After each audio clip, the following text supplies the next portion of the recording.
وہ مرد یا عورت دنیا میں ہی جنتی کہلائے گا جو نماز فجر کے بعد 10 مرتبہ قرآن کریم کی یہ سورت پڑھے گا۔ بسم اللہ الرحمن الرحیم۔ السلام علیکم محترم ناظرین، تمام تعریفیں اللہ تبارک و تعالیٰ کے لیے جو بڑا مہربان نہایت رحم کرنے والا ہے۔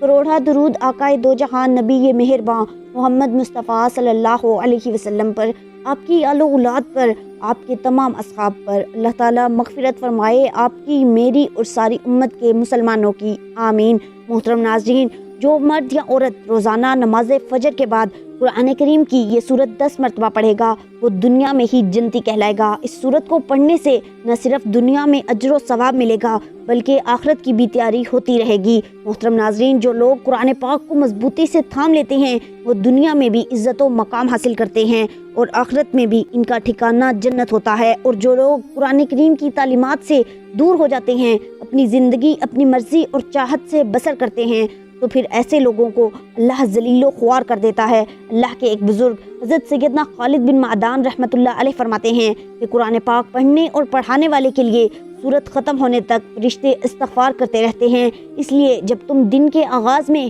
کوئی بھی قرآن کریم کی سورت پڑھو تو اس کی آخری 2 آیتیں چھوڑ دو اور دن کے آخری حصے میں اسے ختم کرو، تاکہ دن کے شروع سے لے کر آخر تک فرشتے استغفار کرتے رہیں۔ حضور نبی کریم صلی اللہ علیہ وسلم نے فرمایا کہ اللہ تعالیٰ قرآن مجید کی وجہ سے بہت سے لوگوں کو سر بلند فرمائے گا اور دوسرے لوگوں کو ذلیل و خوار کرے گا۔ تو جو بندہ یا بندی قرآن کریم کی تلاوت کرتے ہیں، اللہ کے فرشتے اس پر رحمت بھیجتے ہیں، حتیٰ کہ چونٹیاں اپنے سوراخوں میں اور مچھلیاں سمندر میں اس کے لیے دعائے مغفرت کرتی ہیں۔ حدیث پاک میں ہے کہ ایک شخص نے حضور نبی کریم صلی اللہ علیہ وسلم سے عرض کیا، یا رسول اللہ صلی اللہ علیہ وسلم، میں اس سورت سے محبت کرتا ہوں۔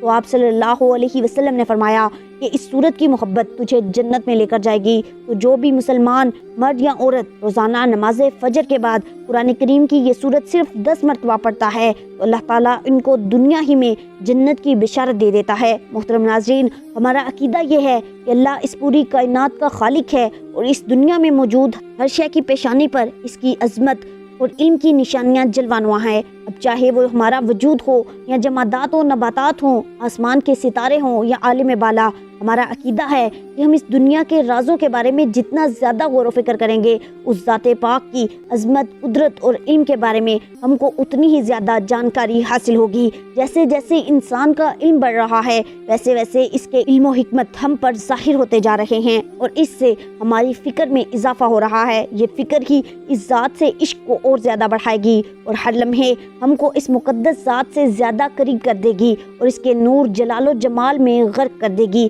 قرآن کریم فرماتا ہے کہ یعنی یقین حاصل کرنے والوں کے لیے زمین میں نشانیاں موجود ہیں، اور کیا تم نہیں دیکھتے خود تمہارے وجود میں بھی نشانیاں پائی جاتی ہیں۔ ایک اور جگہ ہے، بے شک زمین و آسمان کی خلقت میں اور دن اور رات کے آنے جانے میں صاحبان عقل کے لیے نشانیاں ہیں۔ ان صاحبان عقل کے لیے جو کھڑے ہوئے، بیٹھے ہوئے اور کروٹ سے لیٹے ہوئے اللہ کا ذکر کرتے ہیں اور زمین و آسمان کی خلقت کے رازوں کے بارے میں فکر کرتے ہیں اور کہتے ہیں، اے پالنے والے، تو نے انہیں بیکار خلق نہیں کیا ہے۔ ہمارا عقیدہ ہے کہ اللہ کی ذات ہر عیب و نقص سے پاک و منزہ ہے اور تمام کمالات سے آراستہ ہے، بلکہ کمال مطلق و مطلق کمال ہے۔ دوسرے الفاظ میں یہ کہا جا سکتا ہے کہ اس دنیا میں جتنے بھی کمال اور اچھائیاں پائی جاتی ہیں ان کا سرچشمہ وہی ذات پاک ہے۔ اس لیے محترم ناظرین، ہمیں خود ذات پاک پر یقین کامل اور بھروسہ کر کے ہر کام کا آغاز کرنا چاہیے، کیونکہ جس کام کا آغاز بھی اللہ تعالیٰ کی ذات پر مکمل اعتماد اور بھروسہ کر کے کیا جائے گا، اللہ تعالیٰ اس میں ضرور سرخرو فرمائیں گے۔ ہمارا آج کا وظیفہ ایک بہت ہی پیاری سورت کا وظیفہ ہے جو بندہ 10 مرتبہ پڑھے گا اور اللہ تعالیٰ کی ذات پر توکل اور یقین کر کے اس عمل کو کرے گا، اس کی زندگی بدل جائے گی، اس کے جتنے بھی گناہ ہوں گے وہ معاف ہو جائیں گے، حتیٰ کہ اگر کوئی جہنمی ہوگا تو وہ جنتی بن جائے گا۔ محترم ناظرین، بہت سے لوگ وظائف کرتے ہیں لیکن بعد میں شکایت کرتے ہیں کہ ان کے وظائف اثر نہیں کرتے۔ در حقیقت وہ لوگ اللہ تعالیٰ کی ذات پر کامل یقین نہیں رکھتے اور دل میں شکوک و شبہات رکھ کر وظیفہ کرتے ہیں تب بھی وہ لوگ اپنے وظائف میں کامیاب نہیں ہو سکتے۔ تو اس لیے جو بھی کام کرنا ہو یا جو بھی وظیفہ یا پھر تسبیح پڑھنی ہو، اس کے لیے کامل یقین اور اللہ پر توکل ہونا شرط ہے۔ محترم ناظرین، توکل کے معنی ہے بھروسہ اور یقین۔ اللہ کی پاک ذات پر توکل ایک ایسا پیمانہ ہے جس سے انسان کے ایمان کی مضبوطی اور کمزوری کا اندازہ لگایا جا سکتا ہے۔ مثلاً جتنا اللہ پر توکل اور بھروسہ مضبوط ہوگا اتنا ہی انسان کا ایمان مضبوط ہوگا، اور جتنا انسان کا اللہ تعالیٰ کی ذات پر توکل اور کمزور و متزلزل ہوگا اتنا ہی اس کا ایمان کمزور ہوگا۔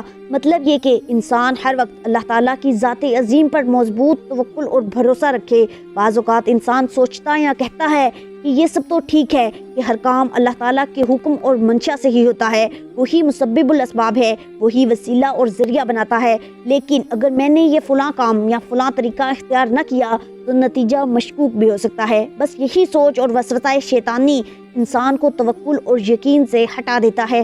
یہ یاد رکھنا چاہیے کہ اللہ تبارک و تعالیٰ کی ذات پر توکل اور یقین کے بعد لیکن اور اگر مگر کی گنجائش نہیں ہے، ورنہ انسان پھسل جاتا ہے۔ یہاں پہ وضاحت بھی ضروری ہے کہ اللہ پاک پر توکل و یقین کا ہرگز یہ مطلب نہیں ہے کہ انسان کوشش ہی نہ کرے اور یہ کہے کہ مجھے اللہ تعالیٰ پر توکل و یقین ہے، وہ خود ہی میرا مسئلہ حل کر دے گا، بلکہ انسان جو ممکنہ کوشش کر سکتا ہے وہ کر لے اور اس کے بہتر نتیجے کے لیے رب کریم سے دعا بھی مانگتا رہے۔ یقین رکھیں کہ اللہ رحیم و کریم اپنی ذات باری پر توکل کرنے والوں کو کبھی مایوس نہیں کرتا۔ اس بارے میں سورہ ال عمران آیت نمبر 159 میں ارشاد فرماتا ہے، ترجمہ: بے شک اللہ تعالیٰ بھروسہ کرنے والوں کو دوست رکھتا ہے۔ سورہ طلاق میں فرمان الہی ہے، اور جو اللہ پر بھروسہ کرے تو وہ اسے کافی ہے۔ سورہ مائدہ میں فرمایا، اور اللہ ہی پر بھروسہ کرو اگر تمہیں ایمان ہے۔ سورۃ الانفال میں ارشاد ربانی ہے، سچے اہل ایمان تو وہ لوگ ہیں جن کے دل اللہ کا ذکر سن کر لرز جاتے ہیں، اور جب ان کے سامنے اللہ کی آیات پڑھی جاتی ہیں تو ان کا ایمان بڑھ جاتا ہے اور وہ اپنے رب پر اعتماد کرتے ہیں۔ یہ بھی ذہن نشین رہے کہ اعتماد و یقین اپنی کوشش پر نہیں بلکہ اللہ کی قدرت اور رحم و کرم پر ہو۔ ہمیشہ ہر معاملے میں اللہ پر اعتماد، اللہ پر بھروسہ، ہر معاملے میں اللہ پاک سے رجوع اور ہر کام میں اللہ تعالیٰ ہی کی محتاجی ہونی چاہیے۔ حضرت ابراہیم علیہ السلام کو جب آگ میں پھینکا جا رہا تھا اس وقت بھی یہ کلمات ان کی زبان پر تھے، میرے لیے اللہ ہی کافی ہے اور وہ بہت اچھا کارساز ہے۔ اسی طرح سورۃ القصص میں حضرت موسیٰ علیہ السلام کی یہ دعا بھی کامل یقین کو ظاہر کرتی ہے، پروردگار جو خیر بھی تو مجھ پر نازل کر دے میں اس کا محتاج ہوں۔ سورہ نساء میں فرمایا، تو اے نبی صلی اللہ علیہ وسلم ان سے کہہ دو کہ میرے لیے اللہ ہی کافی ہے، کوئی معبود نہیں مگر وہ، اسی پر میں نے بھروسہ کیا اور وہ مالک ہے عرش عظیم کا۔ اسی طرح سورہ ابراہیم، سورہ نحل اور سورہ ہود، سورہ عنکبوت اور سورۃ المزمل میں بھی اللہ کریم و عظیم پر توکل و یقین کے بارے میں آیات مبارکہ موجود ہیں۔ کسی نے امام علی بن موسیٰ الرضا سے پوچھا، توکل کی حد کیا ہے؟ آپ نے فرمایا، خدا پر بھروسہ کرتے ہوئے کسی سے نہ ڈرو۔ ناظرین، کمزور ایمان اور نااہلی اور عدم توکل کے پیش نظر انسان کو چاہیے کہ اللہ تعالیٰ سے گہرا تعلق رکھے، کیونکہ کائنات میں موجود ہر ذی روح کو زندگی بھر رزق مہیا کرنا اسی ذات پاک کا کام ہے اور اسی کی ذمہ داری ہے۔ اسی لیے ہمیں اللہ کی رسی کو مضبوطی سے تھامتے ہوئے ہر جائز اور حلال ذریعہ معاش کو دیانت داری سے کمانا چاہیے، اور کوئی بھی کام اللہ تعالیٰ کا نام لے کر آغاز کرنا چاہیے اور نتیجہ اللہ تعالیٰ پر چھوڑ دینا چاہیے، کیونکہ جب اللہ تعالیٰ پر مکمل اعتماد ہو تو اللہ تعالیٰ رزق میں ضرور برکت پیدا فرمائے گا، اور محنت اور ایمانداری اور اس کے دل جمی سے کام کرتے رہنے سے اللہ تعالیٰ انسان کو اس کی محنت کا پھل ضرور نوازتا ہے۔ اس کے ساتھ ہی ہمیں اپنے کیے گئے گناہوں پر توبہ و استغفار کرنی چاہیے، کیونکہ حضرت عبداللہ بن عباس رضی اللہ تعالیٰ عنہ سے روایت ہے کہ حضور نبی کریم صلی اللہ علیہ وسلم نے فرمایا، جو شخص کثرت سے توبہ و استغفار کرتا رہتا ہے اللہ تعالیٰ اسے ہر غم سے نجات اور ہر تنگی سے کشادگی عنایت فرماتا ہے، اور اسے ایسی راہوں سے رزق عطا فرماتا ہے جو اس کے وہم و گمان میں بھی نہیں ہوتا۔ روایات میں آیا ہے کہ روزانہ 300 مرتبہ استغفار پڑھنے والے کو کثرت سے استغفار کرنے والوں میں شمار کیا جاتا ہے۔ حضرت امام جعفر صادق نے فرمایا، بے نیازی اور عزت محو جستجو رہتی ہیں، اور جہاں توکل پا لیتی ہیں وہی رہنے لگتی ہیں۔